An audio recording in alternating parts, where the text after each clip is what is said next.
346-7 Kapten Blue Oasis berkumpul. Sementara itu, di suatu tempat di RML, ada pertemuan rahasia yang berlangsung di dalam RML antara salah satu dari 10 guild teratas, Blue Oasis. Pertemuan ini diadakan di tempat terpencil yang cukup jauh dari ibu kota Amaharpe. Itu adalah momen langka di mana pemimpin guild dan ketujuh Kapten Blue Oasis berada di tempat yang sama pada waktu yang sama. Topik saat ini mengharuskan mereka semua hadir karena betapa sensitifnya diskusi tersebut. Nama pemain, Asgard pemimpin Guild Blue Oasis. Tingkat, 45. Kelas, Blood Berserker. Nama pemain, Niflheim Kapten ke-6 Blue Oasis. Tingkat, 45. Kelas, Penjaga Asimilasi. Nama pemain, Abstrak Kapten ke-5 Blue Oasis. Tingkat, 43. Kelas, Penguntit Kematian. Nama pemain, Minus Kapten ke-7 Blue Oasis. Tingkat, 42. Kelas, Tinju Pembakaran. Nama pemain, Nidavellir Kapten ke-2 Blue Oasis. Tingkat, 45. Kelas, Paladin Suci. Nama pemain, Vanaheim Kapten ke-3 Blue Oasis. Tingkat, 45. Kelas, Penyihir Elemental. Nama pemain, Peaceful Chaos Kapten ke-4 Blue Oasis. Tingkat, 44. Kelas, Juara Binatang Buas. Nama pemain, Rod Kapten pertama Blue Oasis. Tingkat, 47. Kelas, Pendekar Gelombang. Di mana wakil ketua? Tidak seperti biasanya dia terlambat ke rapat, kata Peaceful Chaos sambil menyeringai. Saat ini Assault sedang menjaga tempat itu, dan memastikan tidak ada pergerakan mencurigakan di area tersebut. Bagaimanapun, kita tidak bisa terlalu berhati-hati dalam hal ini. Asgard menjelaskan. Aku yakin orang itu hanya sedang bersantai sekarang dan menikmati waktu luangnya, kata Peaceful Chaos sambil mengangkat bahunya. Jaga sopan santunmu. Kau mungkin seorang kapten, tetapi Assault masih wakil ketua Serikat Blue Oasis kita. Kau seharusnya menunjukkan rasa hormat. Vanaheim berkata dengan nada tenang sambil mendesah pelan. Oh, apa ini? Vanaheim, sejak kapan kau dan wakil pemimpin begitu dekat? Kau sudah menolak kasih sayangku berkali-kali dan menghancurkan hatiku berkeping-keping. Katakan padaku, bagaimana aku bisa mencintai lagi? Kata Nidavellir dengan nada main-main. Kau akan mengatakan hal yang sama kepada wanita manapun yang melewati jalanmu. Mengenai hubunganku dengan wakil pemimpin, hubungan itu tidak ada dan hanya profesional. Aku hanya ingin mencegah Blue Oasis kita jatuh ke dalam kekacauan dan ketidakteraturan di antara anggota guild kita.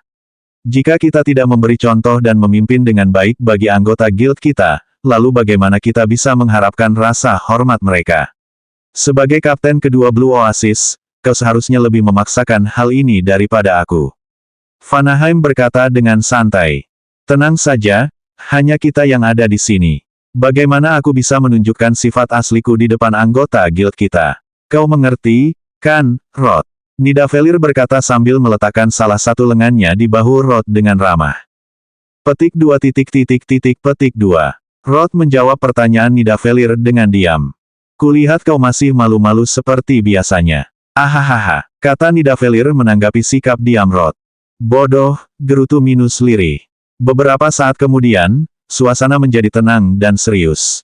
Semua yang hadir tahu tentang apa pertemuan itu dan betapa pentingnya pertemuan itu bagi masa depan Blue Oasis. Lagi pula, jika mereka berhasil melakukannya dengan sukses, maka mereka akan selangkah atau bahkan 2 langkah lebih maju dari guild papan atas lainnya. Seperti yang kalian semua tahu, guild-guild papan atas lainnya mulai curiga dengan pergerakan kita. Rencana awalnya adalah menunggu 3 hari lagi untuk mempersiapkan diri sebaik mungkin, tetapi kita harus mempercepat rencana kita. Fakta bahwa hal itu dirahasiakan begitu lama sudah merupakan keajaiban. Belum lagi, akan ada acara besar yang akan segera datang.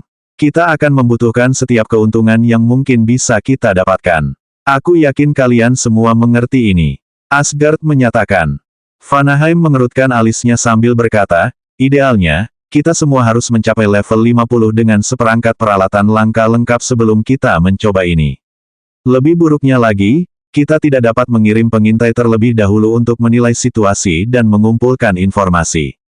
Mencoba melakukan penyerbuan buta pada penyerbuan normal sudah cukup sulit, tetapi melakukannya untuk penyerbuan hardcore dapat dianggap hampir mustahil. Kita tidak punya banyak pilihan. Saat kita melangkah ke penyerbuan, hal itu akan diumumkan ke seluruh dunia dan guild-guild top lainnya melalui sistem. Orang-orang itu mungkin bersedia menunjukkan sedikit muka kepada kita untuk sebuah penjara bawah tanah, tetapi penyerbuan adalah cerita yang sama sekali berbeda, kata Nidavellir. Tepatnya, itulah sebabnya kita tidak mampu mengambil risiko lebih dari yang sudah kita ambil. Keputusan sudah dibuat jadi tidak ada alasan untuk fokus pada hal itu.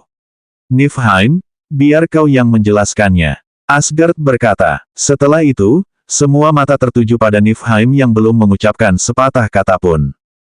Saya yakin kalian semua bertanya-tanya mengapa kita hanya memiliki 3 kelompok sementara satu penyerbuan membutuhkan 4 kelompok. Niflheim memulai. Semua orang tahu bahwa penyerbuan dilakukan dengan total 24 pemain, yang setara dengan 4 kelompok penuh dalam RML. Meskipun penyerbuan dapat dilakukan dengan lebih sedikit pemain, akan dianggap sebagai tindakan bunuh diri untuk penyerbuan hardcore. Bahkan penyerbuan normal pasti akan berkali-kali lipat lebih sulit daripada ruang bawah tanah manapun yang telah mereka hadapi sejauh ini. Kalian sudah lama menahan kami. Bagaimana mungkin kami tidak penasaran? Tidak ada seorang pun di Guild Blue Oasis kami yang memiliki kemampuan untuk bergabung dengan kami dalam penyerbuan ini selain anggota yang telah kami pilih. Sisanya tidak memiliki level yang sesuai atau tidak memiliki perlengkapan yang tepat. Bahkan bagi kami, menyediakan perlengkapan langka berkualitas untuk 24 pemain adalah hal yang tidak masuk akal. Satu-satunya hal yang dapat saya pikirkan adalah, kalian telah memutuskan seseorang di luar Blue Oasis kami, benar? Kata Nidavellir sambil menyeringai. Kapten lainnya terkejut saat mendengar kata-katanya. Seseorang di luar Blue Oasis. Itu lelucon, kan? Namun, jika Nidavellir yang mengatakannya, maka ada kemungkinan besar itu benar. Meskipun Nidavellir sebelumnya suka bermain-main, dia cukup berwawasan, terutama dalam hal-hal yang sensitif. Jika bukan karena kehadiran Niflheim, dia mungkin telah dipilih menjadi ahli strategi utama untuk Blue Oasis di RML.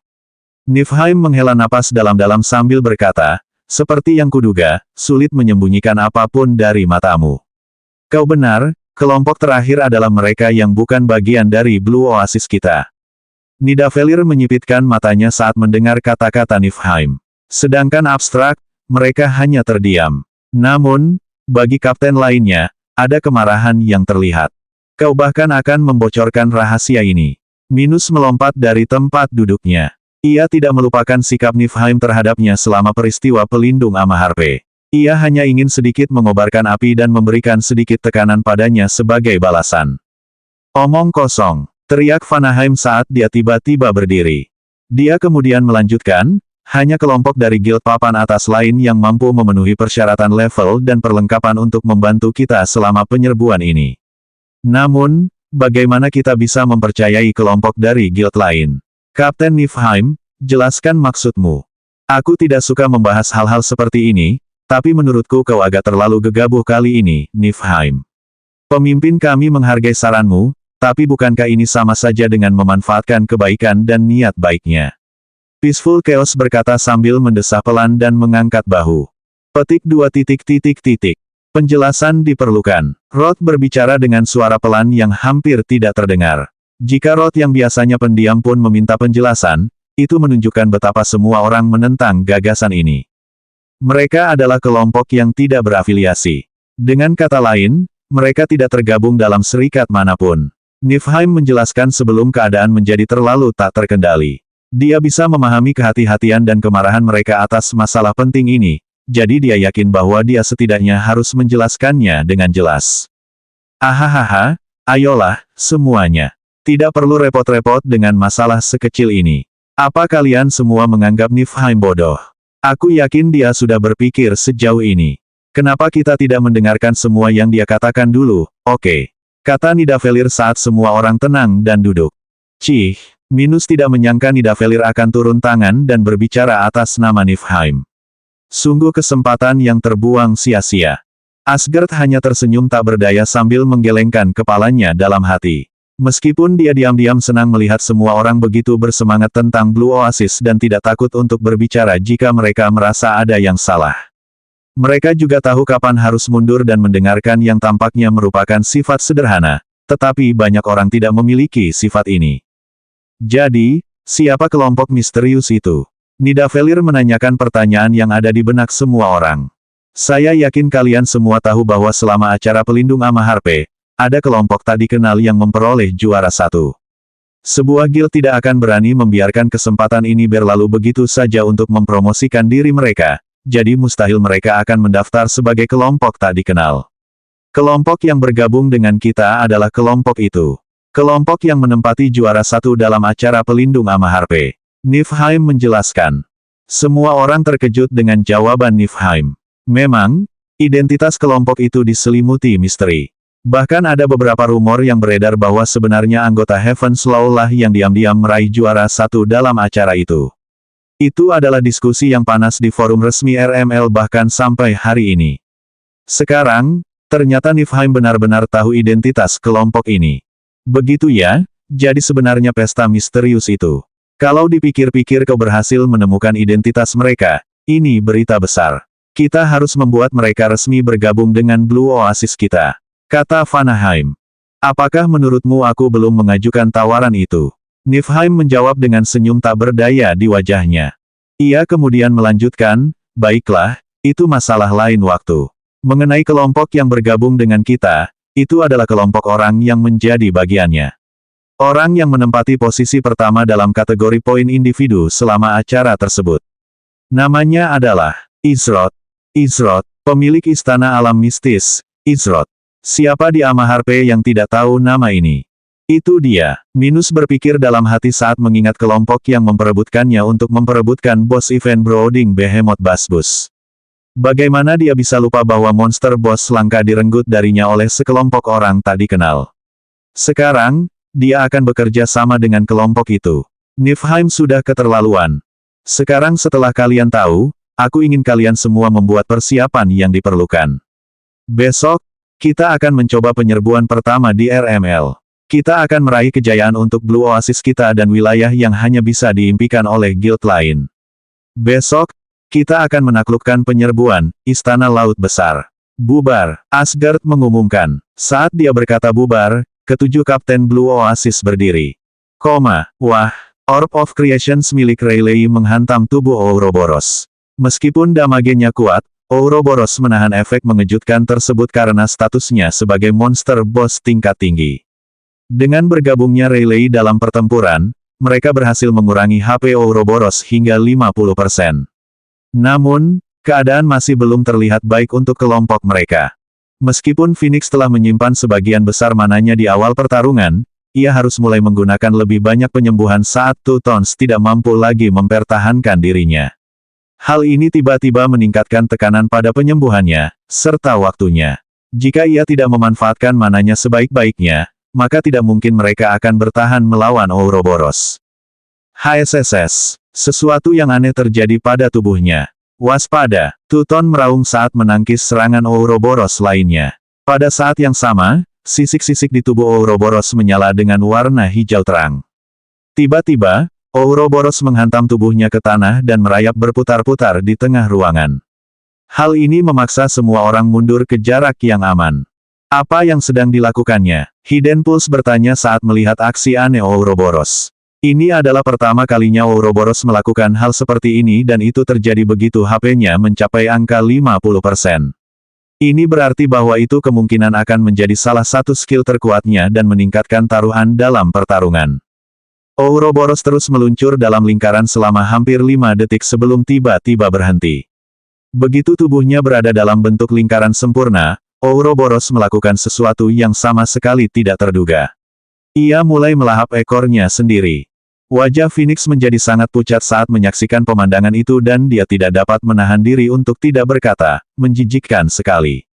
Dia benar-benar memakan ekornya sendiri. 347 keluar dari mulut binatang buas. Saat Ouroboros melahap ekornya sendiri, bercak-bercak hijau muda mulai muncul di seluruh sisiknya. Pada saat yang sama, Broken Fist menyerang ke depan dan mengayunkan tinjunya ke arah Ouroboros. Kenapa kalian semua hanya duduk diam seperti orang gila? Tidak berguna. Broken Fist meraung saat melancarkan serangannya. Tunggu, si bodoh itu. Tuton mencoba memanggil dan memperingatkannya, tetapi sudah terlambat. Menyerang tanpa terlebih dahulu mengakses situasi adalah salah satu cara tercepat untuk mati melawan monster boss. Belum lagi, jika Broken Fist benar-benar memperhatikan, dia akan menyadari bahwa Ouroboros sudah kebal terhadap kerusakan saat dalam kondisi itu. Ini bukan hal yang aneh bagi bos langka yang, lebih sering daripada tidak, mengalami peningkatan kekuatan atau membuka semacam keterampilan khusus setelah mendekati ambang batas HP tertentu. Wah, saat serangan Broken Fist mengenai salah satu area hijau muda di tubuh Ouroboros, kabut hijau muda muncul di sekitar tangannya.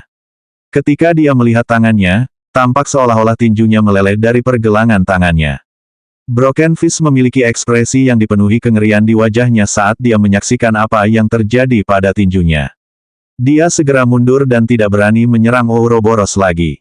Ark, tinjuku, sembuhkan aku, kita satu kelompok, kan? Teriak Broken Fist pada Phoenix. Ia merasa seakan-akan seluruh tubuhnya mati rasa. Untung saja kita memutuskan untuk mundur saat itu, kalau tidak, kita akan membayar harga yang mahal sekarang.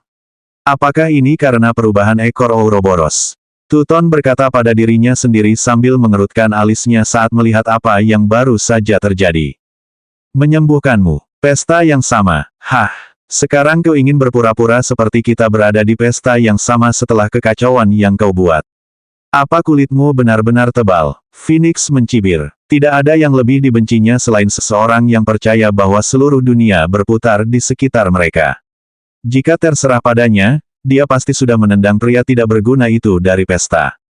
Sembuhkan dia, ucap Tuton yang membuat Phoenix terkejut. 2 ton. Phoenix tidak percaya. Bahkan setelah semua yang dilakukan Broken Fist, dia masih ingin dia menyembuhkan orang yang tidak tahu malu itu.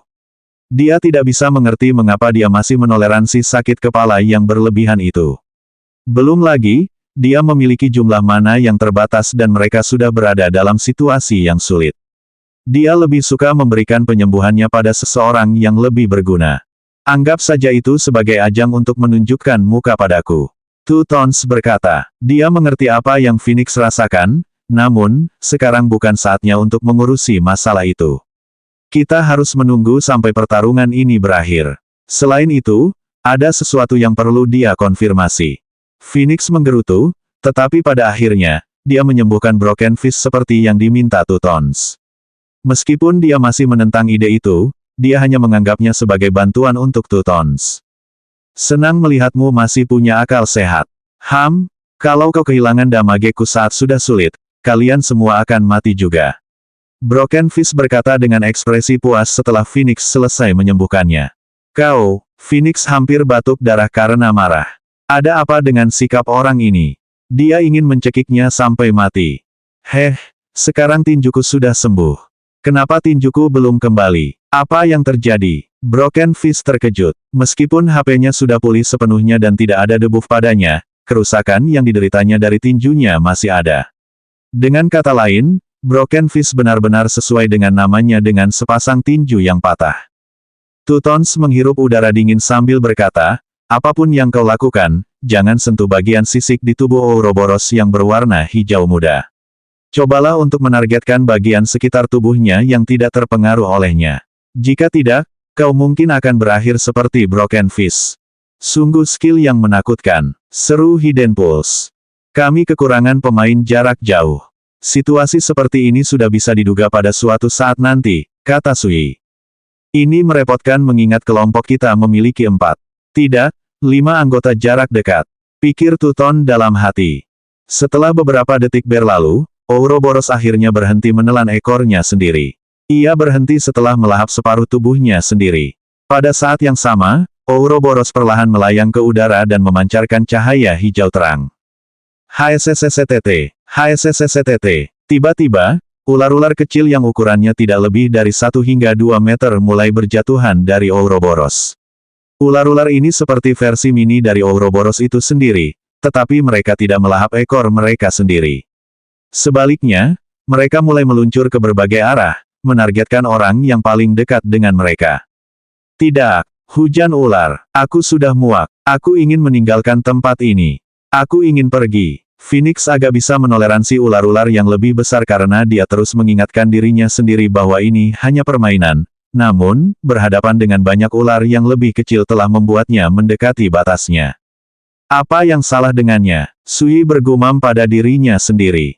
Apakah ada alasan untuk begitu takut pada segerombolan ular kecil seperti ini? Nama, ular roh Ouroboros langka. Tingkat, 35. HP, 300-100%.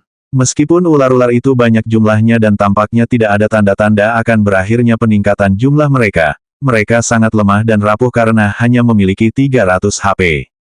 Ini berarti bahwa serangan mereka yang terlemah sekalipun akan mampu mengenai mereka tanpa banyak masalah. Namun, semua orang merasa bahwa ular-ular ini tidak sesederhana itu. Tutons menggunakan skill mengejek yang memungkinkannya untuk menarik sebagian besar fokus ular kepadanya. Namun, ada terlalu banyak yang harus diejek dan dipantau. Oleh karena itu, yang paling bisa ia lakukan adalah memposisikan dirinya paling dekat dengan titik kemunculan ular dan mempertahankan agro sebanyak mungkin. Untuk saat ini, fokus saja pada penanganan ular-ular itu. Aku akan menangani sebanyak yang ku bisa, tetapi kalian semua harus mengurus yang lolos dariku. Kata Tuton sambil mengayunkan pedangnya ke depan, menebas gelombang ular yang datang. Adapun yang lainnya, mereka juga ikut membantu membasmi ular-ular itu. Sedangkan Phoenix, dia menjaga jarak dan menyimpan mananya hanya untuk penyembuhan. Salah satu ular melompat dan menggigit Broken Fist di lengannya. Karena ia sudah dalam posisi yang kurang menguntungkan karena kehilangan tangan dominannya, sulit baginya untuk terbiasa menyerang menggunakan tangan lainnya. Hal ini menyebabkan banyak kesalahan terjadi dan hanya masalah waktu sebelum ia diserang. -50. Kau berharap bisa melukaiku dengan kerusakan yang begitu lemah. Bermimpilah. Broken Fist meraung saat dia menghantamkan tinjunya ke ular yang menggigitnya dan langsung membunuhnya dalam proses itu. Namun, yang tidak dia sadari adalah bahwa dia telah menerima satu tumpukan sesuatu yang disebut Venombite. Tumpukan ini bertambah satu setiap kali dia digigit oleh salah satu ular. Hal ini sama untuk siapapun yang kebetulan lengah dan digigit. Di sisi lain, Rayleigh tidak kesulitan menghindari dan menyerang ular-ular itu karena mereka bergerak lambat di matanya. Dia bahkan punya ruang untuk berlindung dari ular-ular yang menuju Phoenix. Meskipun itu tidak cukup untuk membalas kebaikan Phoenix, dia yakin itu adalah hal yang paling bisa dia lakukan. Namun, pada akhirnya, Rayleigh masih khawatir tentang Xiao Liang yang berada di dalam Ouroboros. Tidak peduli seberapa banyak dia menyerang, sepertinya Ouroboros tidak akan menyerah padanya. Apakah dia harus menunggu sampai mereka dikalahkan? Namun, dia tidak peduli berapa kali dia harus menyerang, dia tidak akan berhenti sampai Xiao Liang dikembalikan padanya. Beberapa saat kemudian, ular-ular itu akhirnya berhenti menghujani Ouroboros. Secara total, tumpukan Venombites yang diterima adalah 15 tumpukan untuk Tutons yang berada di paling depan, 5 untuk Hidden Pulse, 2 untuk Sui, 0 untuk Rayleigh dan Phoenix, dan kemudian 35 tumpukan besar untuk Broken Fist. Karena jumlah kerusakannya sangat kecil, ia menjadi ceroboh dan membiarkan terlalu banyak serangan lolos. Sudah berakhir. Akhirnya berakhir. Kenapa tidak bisa menjadi penjara bawah tanah yang penuh dengan anak kucing saja? Ya, mari kita bahas itu selanjutnya. Penjara bawah tanah yang penuh dengan anak kucing. Phoenix terus bergumam pada dirinya sendiri karena wajahnya kehilangan semua warna seolah-olah dia baru saja terluka oleh pengalamannya baru-baru ini. Tubuh Ouroboros kembali ke tanah sambil memuntahkan ekornya sendiri. Namun, tiba-tiba, mata Ouroboros melebar seolah ada sesuatu yang salah. Gruwah! Ouroboros tampak tergesa-gesa karena dengan cepat memuntahkan ekornya. Ia tampak sangat marah terhadap sesuatu karena tubuhnya yang besar menggeliat dan merayap. HSSS. Semua orang terkejut dengan kemarahan Ouroboros yang tiba-tiba meledak. Seharusnya belum saatnya bagi Ouroboros untuk marah. Namun, semua orang segera tenang ketika mereka menyadari bahwa Ouroboros sebenarnya tidak marah. Sebaliknya, Ouroboros tampak terganggu oleh sesuatu. Kenapa ekornya terlihat aneh? Tanya Tuton saat melihat ada yang aneh dengan ekor Ouroboros. Lihat, ada sesuatu yang menempel di ekornya. Hidden Pulse menunjuk saat ekor Ouroboros itu bergoyang-goyang dengan cara yang tidak terduga, seolah-olah berusaha melepaskan sesuatu. Ayanelia tiba-tiba berteriak saat Ouroboros mulai mengamuk. Bukankah itu, sebelum Sui bisa menyelesaikan kalimatnya, Rayleigh sudah menyerbu ke depan tanpa ragu-ragu. Rayleigh mengerahkan seluruh kekuatannya untuk menghantamkan Orb of Creations miliknya ke tubuh Ouroboros. Kali ini, efek stagger berhasil dan membuat Ouroboros tidak bisa bergerak untuk beberapa saat. Tepat ketika ekor Ouroboros berhenti berayun liar, kilatan ungu melesat ke arah Rayleigh. Realistis, awas! Phoenix berteriak cepat saat menyadari ada sesuatu yang mengarah ke Rayleigh. Namun, yang mengejutkannya, Rayleigh tidak menghindar. Malah, ada senyum di wajahnya saat dia merentangkan kedua tangannya.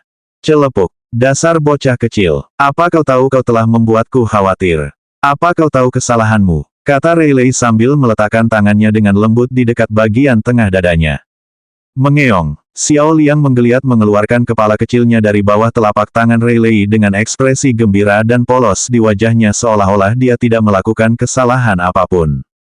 Apakah itu baru saja datang dari Ouroboros tadi?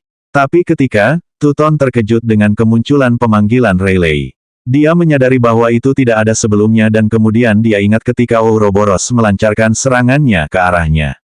Mungkinkah Ouroboros benar-benar memakan pemanggilannya saat itu? Mengingat betapa dekatnya Rayleigh dengan makhluk panggilannya, tentu masuk akal dan menjelaskan mengapa dia membeku saat itu. Namun, sejak kapan makhluk panggilan menjadi begitu pintar? Makhluk itu mampu menggunakan ekor Ouroboros sendiri untuk melarikan diri dari tubuhnya. Dia telah bertemu dengan beberapa pemanggil tetapi dia tidak pernah bertemu dengan makhluk yang makhluk panggilannya mampu melakukan hal seperti itu. Rayleigh dengan lembut menjentik dahi Xiao Liang dengan cemberut yang terlihat di wajahnya. Mengeong, Xiao Liang mendongak ke arah Rayleigh seolah-olah dia baru saja dianiaya. Lain kali kau kabur seperti itu, aku tidak akan membiarkanmu lolos begitu saja. Rayleigh berkata sambil cemberut dan berubah menjadi senyum lega. Pada akhirnya, dia hanya senang karena Xiao Liang tidak terluka. Mengeong, bagus, asal kau mengerti. Tetap saja, aku tidak bisa duduk diam dan membiarkan seseorang yang menyakitimu berbuat sesuka hatinya. Kata Rayleigh sambil memindahkan Xiao Liang ke bahunya sebelum mengalihkan perhatiannya ke Ouroboros. 348 partai yang disfungsional mulai terlihat seperti partai yang sebenarnya. HSSS. Setelah pulih dari serangan Rayleigh, Ouroboros menegakkan tubuhnya sambil memuntahkan kabut busuk dari mulutnya yang memenuhi setiap sudut ruangan. Tidak ada tempat bagi Rayleigh dan kelompoknya untuk mundur karena mereka harus berhadapan langsung dengan kabut tersebut. Peringatan pertempuran, Anda telah terpengaruh oleh Ouroboros rusak, racun korosif, selama 15 detik. Peringatan pertempuran, semua tumpukan Venom BT, telah dihapus. Minus 200, 2 ton. Minus 467, tinju patah. Minus 67, denyut tersembunyi. Minus 27, Sui. Ditolak, Phoenix. Ditolak, Rayleigh. Anehnya, Rayleigh dan Phoenix sama sekali tidak terpengaruh oleh korosif Venom milik Ouroboros. Sedangkan untuk Hidden Pulse dan Sui, keduanya nyaris tidak menerima kerusakan apapun. Pemain yang berada di posisi yang paling tidak menguntungkan adalah Tutons, karena menyerap dan memblokir sebagian besar ular, dan Broken Fist. Biasanya, kerusakan sebesar ini tidak akan menjadi masalah bagi Phoenix, tetapi hanya ada satu masalah. Ketika 1 detik berlalu, semua orang menerima jumlah kerusakan yang sama lagi dan ini menyebabkan ekspresi ngeri muncul di wajah Broken Fist. Itu bukan hanya kerusakan satu kali, tetapi keterampilan yang memberikan kerusakan setiap detik. Karena keterampilan itu akan bertahan selama total 15 detik, ini berarti semua orang akan terus menerima kerusakan hingga keterampilan korosif Venom berakhir. Ada juga racun kabut alami yang menimbulkan kerusakan di atas racun korosif. Hal ini membuat kerusakan per detik yang terjadi pada Rayleigh dan kelompoknya menjadi sangat memberatkan. Phoenix sudah kesulitan menyimpan mananya dan ini hanya memperburuk keadaan. Bagaimana dia bisa bertahan dengan kerusakan seperti itu? Bahkan jika dia mengonsumsi ramuan mana, dia hampir tidak akan memiliki cukup mana yang tersisa untuk bertahan lebih lama dari durasi korosif Venom. Belum lagi, dia tidak akan bisa mengonsumsi ramuan mana lagi selama 1 menit. Ini adalah pertama kalinya Phoenix mengalami masalah mana dalam hal penyembuhan dan penyimpanan mana.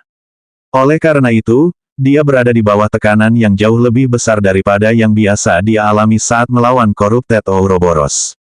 Namun, Itu sudah diduga mengingat ini adalah pertama kalinya dia menghadapi bos langka, terutama yang memiliki celah level yang begitu tinggi.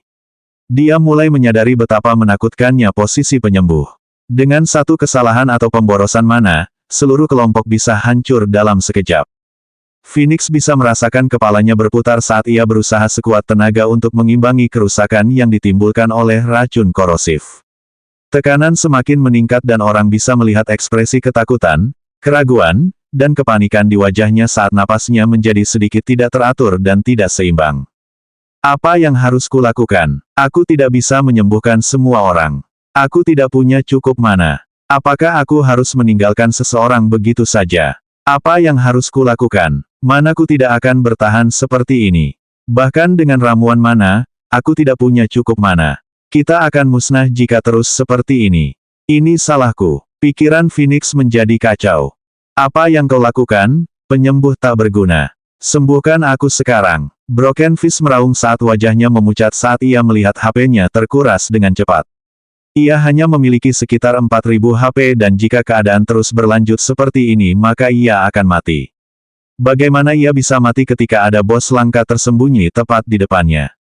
Tutup mulutmu. Bukankah kau sudah membuat cukup banyak masalah? Tanda seru. Tidakkah kau lihat mananya hampir terkuras? Tutons meninggikan suaranya karena marah. Ia mencoba bersabar dengan Broken Fist, namun, ia sudah keterlaluan menghina Phoenix ketika Phoenix jelas-jelas berada di bawah tekanan dan berusaha sekuat tenaga.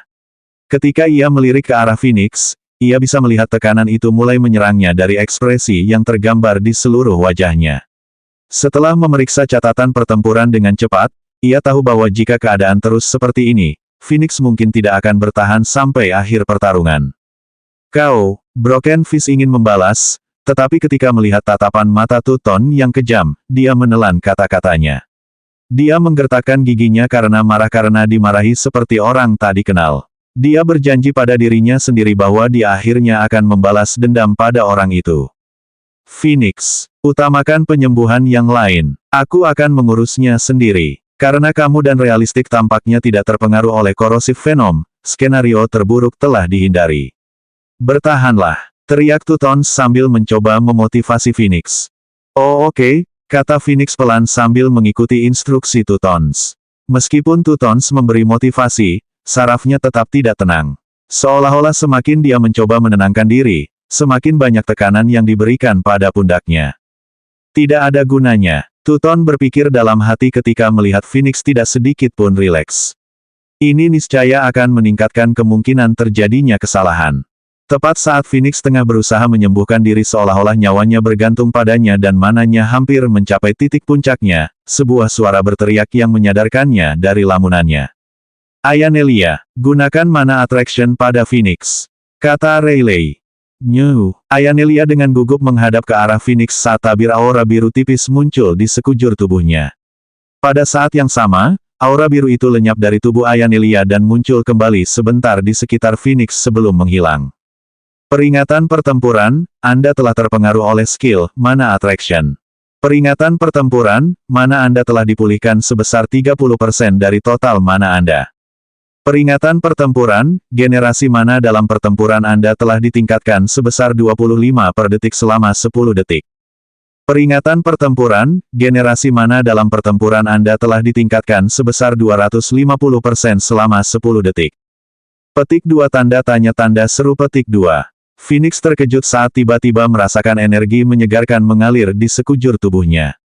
Saat menyadari mananya dipulihkan dengan cepat, dia tidak bisa menahan diri untuk tidak membelalakan matanya karena terkejut. Apa-apaan generasi mana yang gila ini?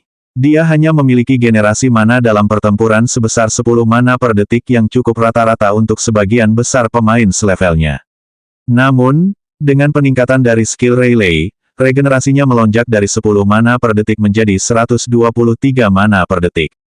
Tidak hanya itu, tetapi juga segera memulihkan 30% mana miliknya, mengubah perasaan takutnya menjadi harapan.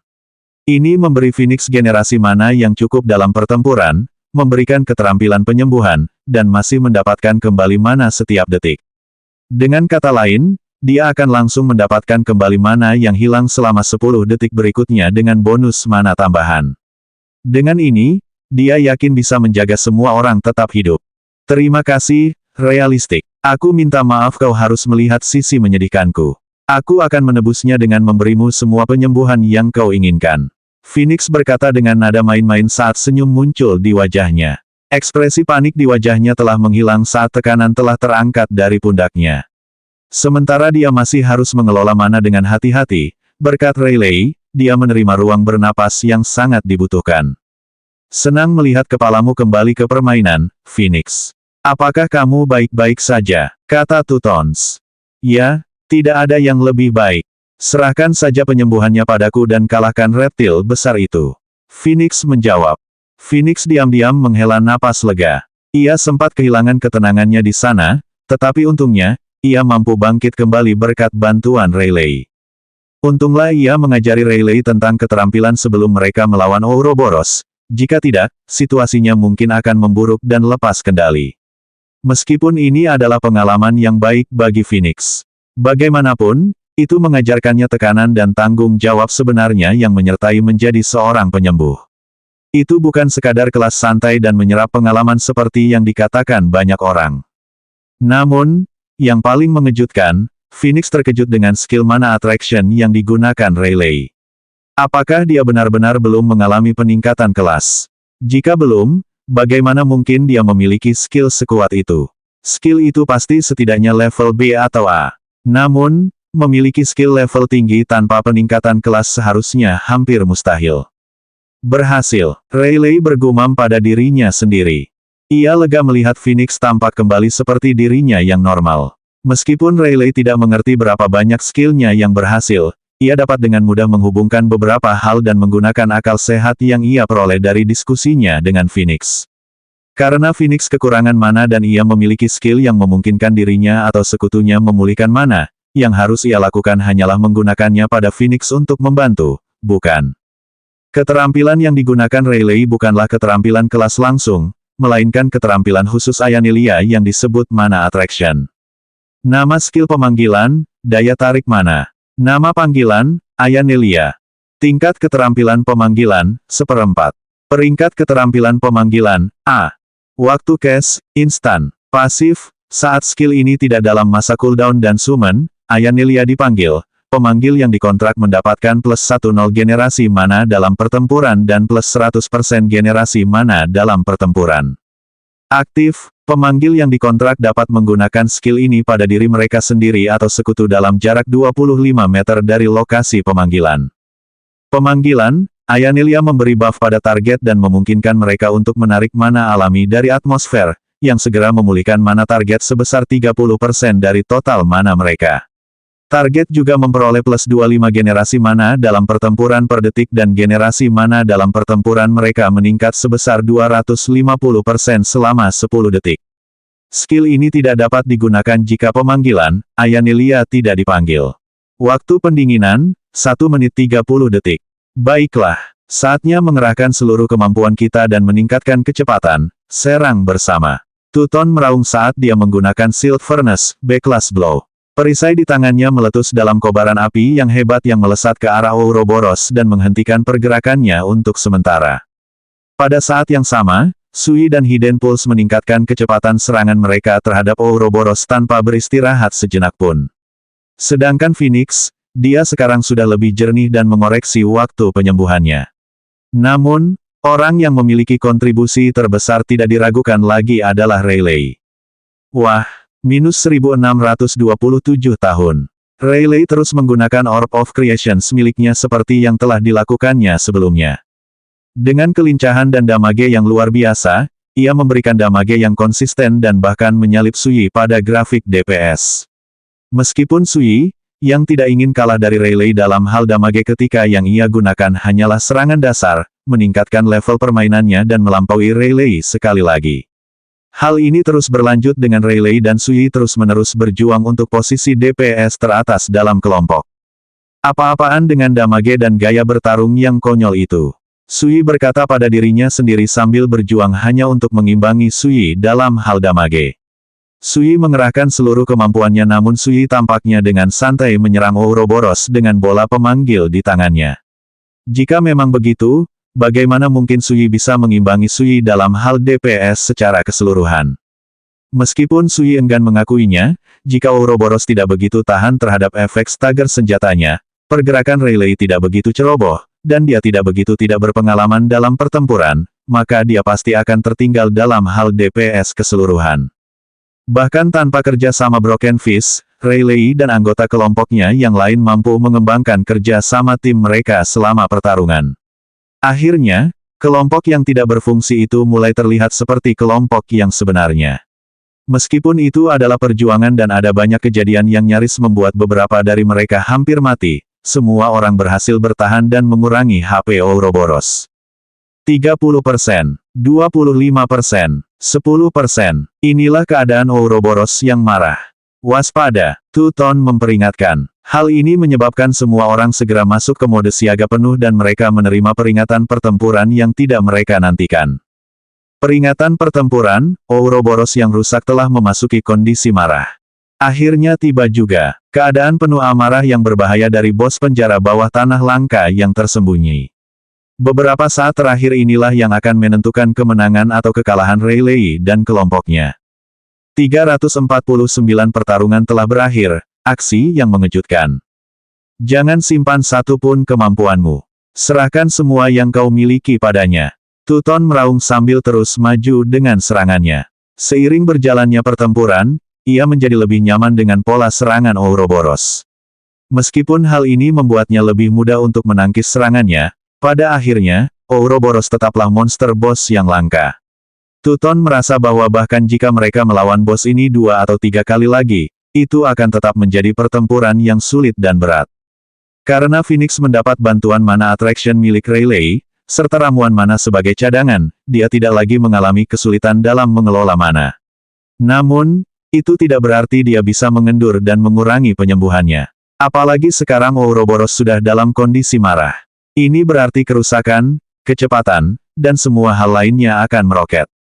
Selain itu, siapa yang tahu keterampilan terakhir seperti apa yang dimilikinya? Ketika Ouroboros memasuki kondisi marahnya, mata ungunya menjadi gelap dan berwarna hitam pekat.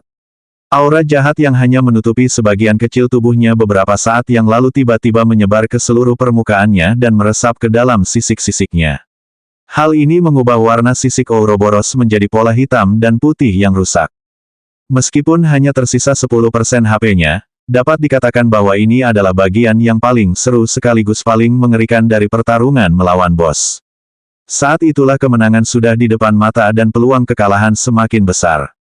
Namun, Rayleigh dan kelompoknya tidak membiarkan hal ini menghalangi mereka untuk terus maju menyerang.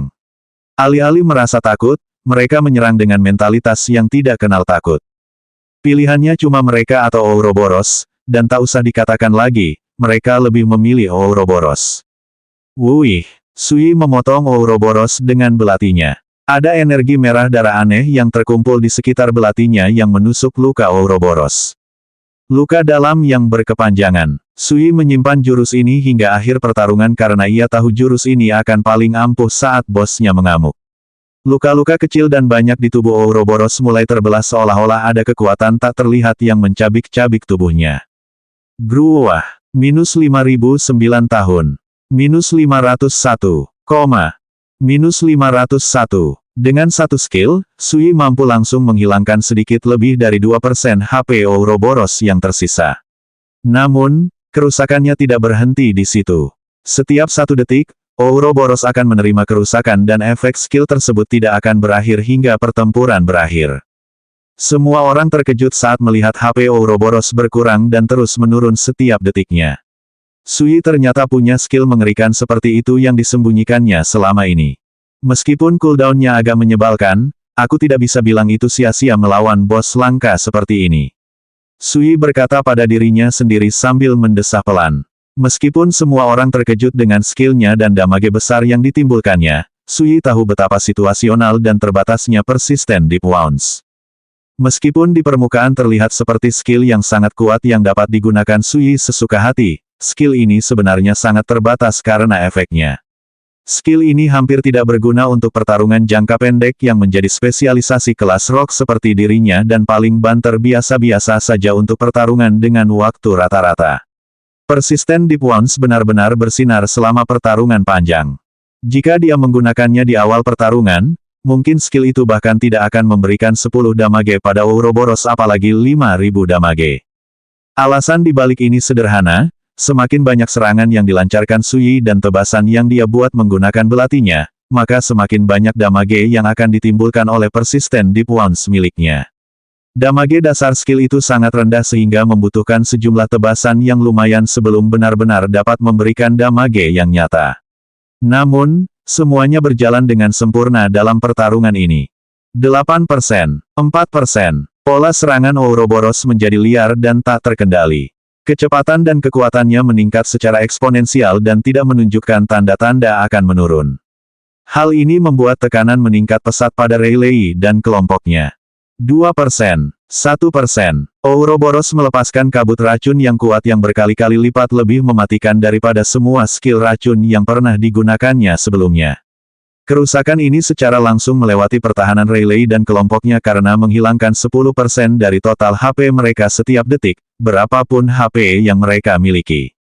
Hal ini menempatkan Tutons dalam posisi yang menantang mengingat dia sudah berjuang menahan kerusakan yang sekarang luar biasa dan dahsyat dari Ouroboros. Racun baru yang mematikan itu juga memaksa Phoenix untuk menghabiskan sejumlah besar cadangan mananya untuk mengeluarkan mantra penyembuhan kelompoknya, serta beberapa keterampilan penyembuhannya yang lebih tinggi. Namun, jelas bahwa dia tidak akan mampu mengimbangi kecepatan penyembuhan itu untuk jangka waktu yang lama.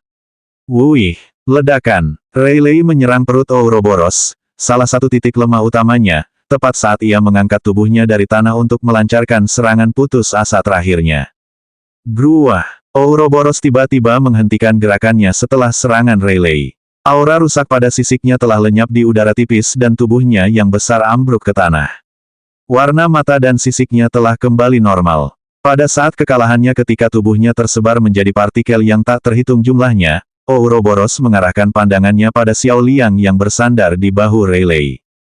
Pada saat yang sama, sisik berwarna ungu tanpa disadari muncul di punggung Xiao Liang tepat di bawah sisik merah jingga yang diperolehnya beberapa waktu lalu. Ini adalah sisik kedua yang muncul di tubuh Xiao Liang yang berbeda dari sisik-sisiknya yang lain. Seolah-olah bertepatan dengan kemunculan skala berwarna ungu itu, Ouroboros akhirnya menghilang dan muncul peringatan sistem yang membuat semua orang tak percaya dan terdiam sesaat. Bagaimanapun, mereka tidak percaya apa yang baru saja mereka capai. Peringatan sistem, selamat, Anda telah mengalahkan Ouroboros yang rusak. Peringatan sistem, Anda adalah pemain pertama yang mengalahkan bos tersembunyi Corrupted Ouroboros. Kualitas rampasan Anda telah ditingkatkan. Peringatan sistem, ada serangkaian peringatan sistem yang muncul, namun, mata semua orang terfokus pada satu hal dan hanya satu hal. Tumpukan barang jarahan yang terbentuk di tempat tubuh Ouroboros baru saja menghilang. Ada barang-barang dengan cahaya redup di sekitarnya yang merupakan tanda bahwa barang jarahan itu berisi barang langka. Kita berhasil. Kita benar-benar berhasil. Phoenix adalah orang pertama yang memecah keheningan. Jika pertarungan itu berlangsung 5 hingga 10 detik lebih lama, maka dia yakin mereka akan musnah. Setelah menyadari kemenangannya, Phoenix merasa kakinya lemas karena dia tidak melawan dan jatuh berlutut. Apa kamu baik-baik saja? Tanya Rayleigh sambil menghampiri Phoenix yang tampaknya menjadi anggota kelompok yang paling kelelahan. Ya, aku baik-baik saja. Aku senang mimpi buruk itu berakhir. Realistis, kau hebat, kau tahu itu. Phoenix menghela napas dalam-dalam dan tersenyum tak berdaya. Rayleigh adalah yang paling tidak berpengalaman di antara semua orang yang hadir, tetapi dia tampak sama sekali tidak terganggu oleh semua yang baru saja terjadi. Tidak termasuk tubuhnya yang membeku, Rayleigh telah maju dengan cara yang mengejutkan Phoenix. Bagaimana dia bisa tetap berdiri setelah pertarungan sengit seperti itu? Kata-kata baikmu sia-sia bagiku. Lagi pula, aku masih terlalu tidak berpengalaman dan akhirnya menyebabkan masalah bagi semua orang. Maafkan aku, ucap Rayleigh dengan nada meminta maaf.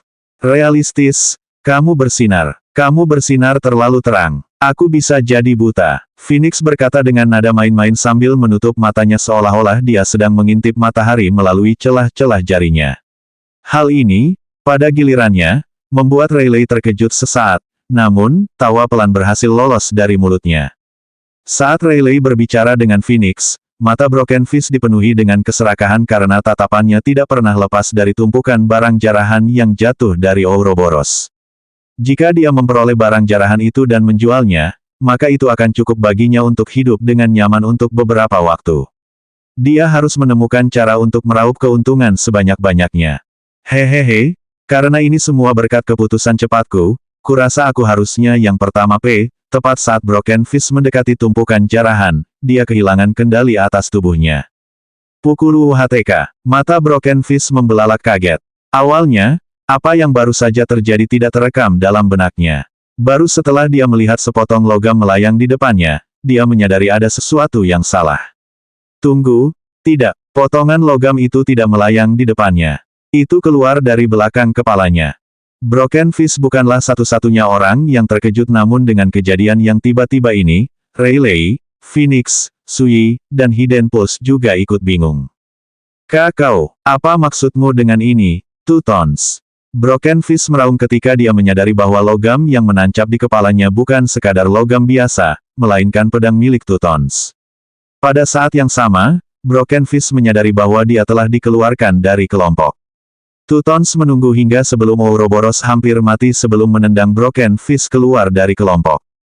Apakah kau pikir tindakanmu akan begitu saja luput dari hukuman? Two Tones berkata dengan tatapan dingin di matanya. Ia mencabut pedangnya dari kepala Broken Fist. Saat ia melakukannya, tubuh Broken Fist sudah mulai menghilang. Ada kebencian dan kemarahan yang kuat yang terlihat di matanya saat ia mendengarkan kata-kata Two Tones. Kau pikir kau bisa melakukan ini padaku?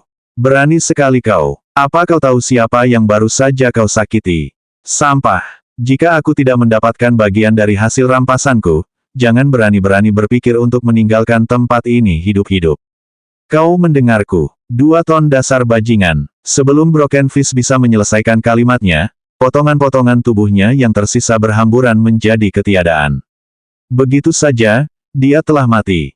Terjadi keheningan canggung yang memenuhi ruangan saat suasana menjadi tegang. Semua orang tiba-tiba menjadi waspada dan berhati-hati terhadap setiap gerakan tiba-tiba. Mungkinkah ini awal dari perselisihan karena barang jarahan langka? Bagaimanapun, semua orang mengerti bahwa hal-hal seperti itu tidak jarang terjadi dalam kelompok yang dibentuk secara acak. Keserakahan seringkali membutakan orang yang paling bijak. Tiba-tiba, suara tawa menggema di seluruh ruangan yang membuat semua orang terlonjak kaget. Suara tawa ini datangnya tidak lain dari Two Tone. Ahahaha, apa yang membuat kalian semua begitu gelisah? Orang itu hampir membuat seluruh kelompok kami terbunuh dan tidak mau mendengarkan instruksi apapun atau bahkan mencoba bekerja sama dengan kami. Sikapnya juga tidak cocok untuk kelompok bawah tanah kami dan sebagai pemimpin kelompok kami, saya merasa bertanggung jawab untuk menegakkan keadilan. Saya minta maaf karena tidak membicarakannya dengan kalian semua sebelumnya, namun, saya tidak bisa membiarkan risiko dia membalas dan menciptakan masalah yang tidak terduga. Two Tone menjelaskan dengan senyum tenang di wajahnya. Namun, terlepas dari kata-katanya, semua orang tetap terkejut. Mereka tidak menyangka Two Tone memiliki kepribadian yang sangat kejam dalam hal-hal seperti ini. Belum lagi, dia tampak benar-benar kesal dengan tindakan Broken Fist sebelumnya. Selain itu, memang benar bahwa mereka beruntung dalam kemenangan mereka melawan Ouroboros. Jika Phoenix tidak pernah membantu Rayleigh mempelajari cara menggunakan keahliannya sendiri, dan jika dia tidak memiliki keahlian pemulihan mana yang sangat berharga, maka tidak mungkin mereka bisa keluar dari kekacauan itu hidup-hidup. Sebenarnya, tidak ada yang benar-benar menikmati kebersamaan dengan Broken Fist karena sikapnya yang arogan dan negatif. Meskipun Sui juga memiliki beberapa masalah perilaku, paling tidak, dia tidak sengaja menyeret kelompok itu ke dalam bahaya dan bersedia bekerja sama dengan kelompok itu. Pada akhirnya, meskipun agak canggung, tak seorang pun menyalahkan Two Tones atas keputusan yang diambilnya. 350 ancaman bahaya yang mengintai. Saat suasana tegang menghilang, suasana itu segera digantikan oleh kegembiraan dan kekaguman. Meskipun peralatan langka mungkin merupakan sesuatu yang dapat dijangkau oleh guild-guild papan atas, peralatan itu belum merupakan sesuatu yang dapat diperoleh pemain seperti mereka dengan bebas. Ada 2 alasan utama mengapa peralatan langka jarang beredar di kalangan pemain kasual. Yang pertama adalah bahwa guild-guild besar sering memonopoli bos dunia yang ditemukan atau area-area rahasia tempat munculnya bos langka. Jika seorang pemain biasa mencoba mendekati tempat-tempat yang selalu diawasi ketat oleh guild-guild besar, mereka hanya bisa menyalahkan diri mereka sendiri jika mereka tidak lagi memiliki tempat untuk tinggal di dalam RML. Alasan kedua adalah bahwa sebagian besar tim yang dibentuk oleh pemain kasual biasanya acak atau dengan sekelompok teman. Dengan pemain yang terus-menerus mengganti anggota tim atau meninggalkan tim mereka untuk bergabung dengan tim lain, sulit untuk membangun kerjasama tim yang solid yang merupakan salah satu persyaratan minimum untuk mengalahkan monster boss langka.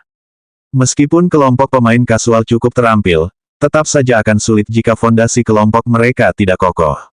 Pada akhirnya, mayoritas pemain kasual yang memegang item langka dalam kepemilikan mereka mendapatkannya karena keberuntungan semata atau merupakan salah satu dari tuan muda kaya yang menghabiskan uang tanpa memperhitungkan biaya.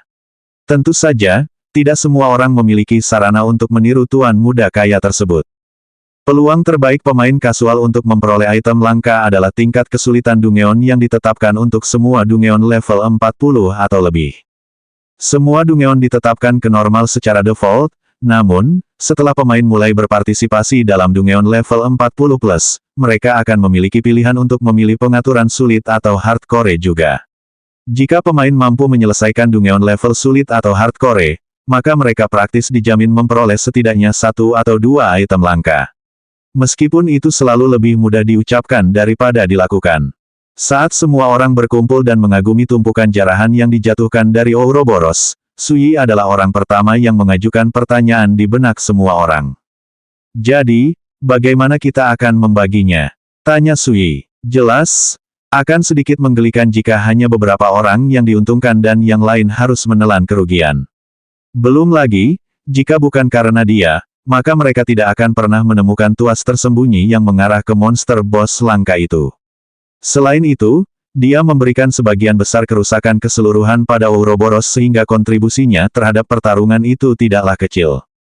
Dia kemudian melanjutkan, biar saya mulai dengan mengatakan bahwa saya pikir sayalah yang seharusnya diberi hadiah paling banyak. Bukan hanya saya yang menyebabkan kerusakan besar, tetapi tempat ini tidak akan pernah ditemukan jika bukan karena saya. Selain itu, bahkan jika dengan keajaiban kalian berhasil menemukan tempat ini, kalian semua mungkin sudah mati berkali-kali karena jebakan tersembunyi yang berhasil saya nonaktifkan. Apakah kata-kata saya bohong? Bahkan jika Sui bekerja sama dengan semua orang, dia tidak akan merampas kesempatannya untuk meningkatkan keuntungannya. Dia bukanlah pekerja amal yang hanya melakukan sesuatu dari lubuk hatinya. Dia merasa bahwa sudah sepantasnya dia diberi imbalan yang setimpal atas usahanya. Kau, tepat saat kupikir kau berubah, kau malah mengatakan sesuatu seperti itu. Kita harus membagi hasil rampasan itu secara merata dan membaginya dengan adil di antara kita berlima. Phoenix berkata, ia mengira Sui telah berubah setelah pertarungan mereka dengan Ouroboros dan bekerja sama sebagai satu kelompok, tetapi ia teringat kenyataan bahwa orang tidak begitu cepat mengubah diri mereka sendiri. Kalau begitu, jawab aku. Apakah kata-kataku bohong atau tidak? Kata Sui dengan nada tenang tanpa mundur. Phoenix ingin mencari kata-kata untuk diucapkan, tetapi dia tidak bisa mengatakan bahwa Phoenix salah. Semua yang dikatakannya benar, tetapi dia tetap percaya bahwa karena semua orang berperan dalam kemenangan, maka kemenangan itu harus dibagi rata menjadi 5. Aku benci mengakuinya, tetapi kata-katanya tidak salah. Meskipun menurutku sikapnya masam, berkat keahliannya lah kami bisa sampai ke tempat ini dengan selamat. Sejujurnya, aku tidak sepenuhnya yakin bisa melakukan hal yang sama dengan keahlian deteksi perangkapku yang setengah mahir. Kata Hidden Pulse sambil mendesah dalam. Tutons memutuskan untuk turun tangan sebelum situasi menjadi lebih buruk dengan berkata, baiklah, memang benar Sui telah memberikan kontribusi yang besar. Kalau begitu, bagaimana dengan ini?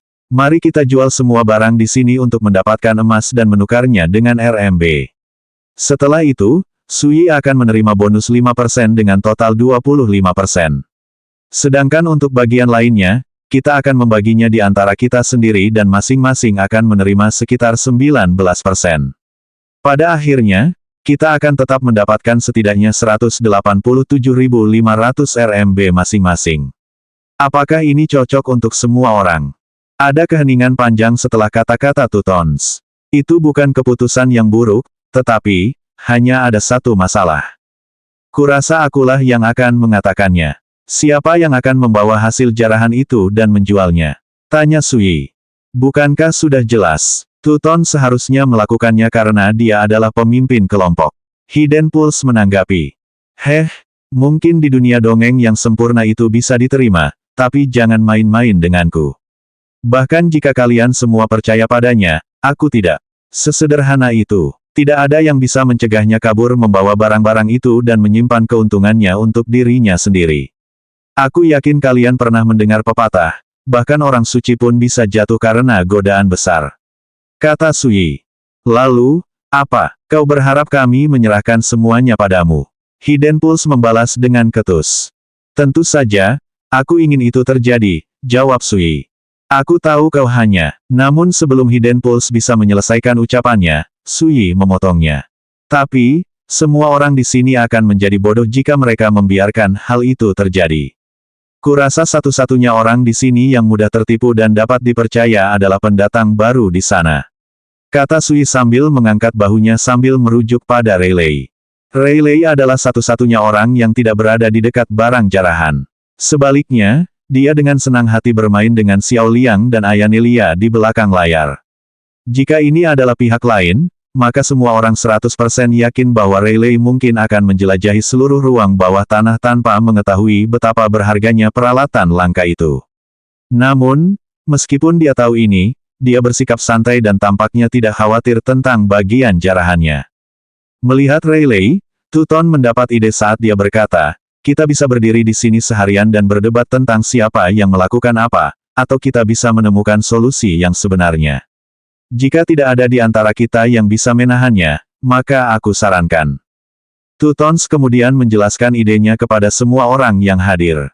Saat dia selesai, ada senyum tak berdaya di wajah Phoenix dan Hidden Pulse. Adapun Sui, alisnya berkerut seolah-olah dia sedang berpikir keras. Namun, pada akhirnya, dia menghela napas panjang sebelum menyetujui saran Tutons. Mengeong, Xiao Liang menanduk Ayanelia yang dengan senang hati mencoba memeluk Rayleigh. Hal ini menyebabkan rusa betina muda itu merengek tanda kalah sementara Xiao Liang menunjukkan ekspresi kemenangan dan kesombongan di wajahnya. Apa yang akan kulakukan padamu, gadis kecil? Apa kau pikir aku tidak akan menghukummu karena menindas Ayanelia? Kata Rayleigh sambil memarahi Xiao Liang. Realistis, Tuton berseru. Dia, bersama Phoenix, Sui, dan Hidden Pulse telah mendekati Rayleigh. Permisi, aku agak teralihkan sebentar. Rayleigh berkata dengan nada meminta maaf saat dia benar-benar menghadapi Tutons dan anggota kelompoknya yang lain. Cepatlah sebelum aku mulai berpikir dua kali tentang ini, gerutu Sui setelah melihat sifat Rayleigh yang riang.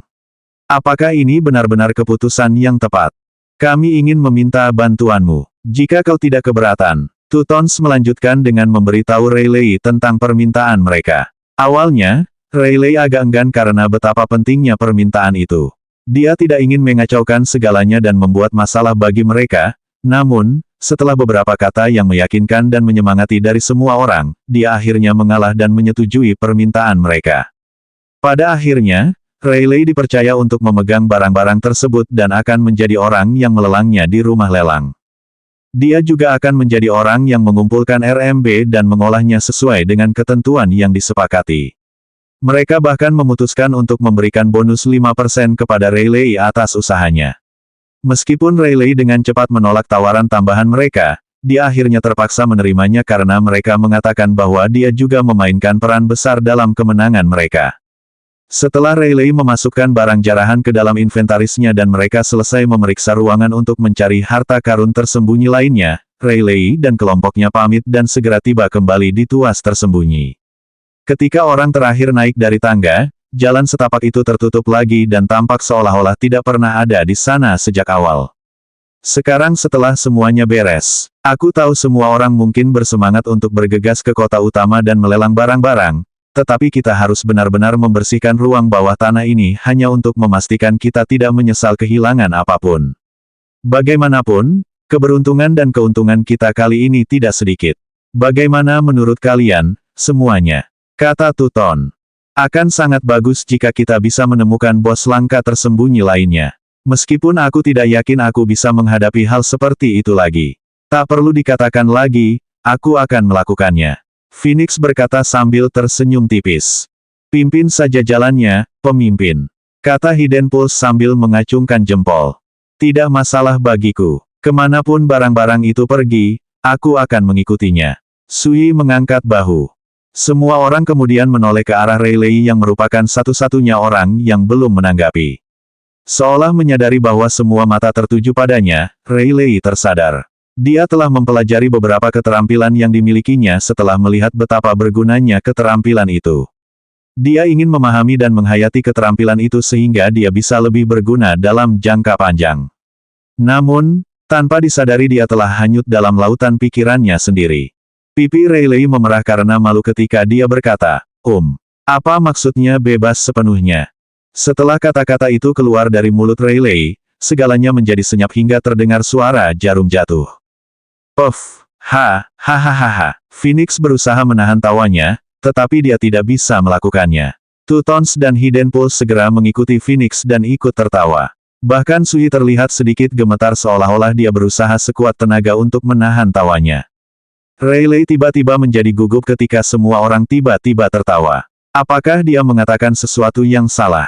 Apa yang sedang terjadi? Mengapa semua orang tertawa terbahak-bahak?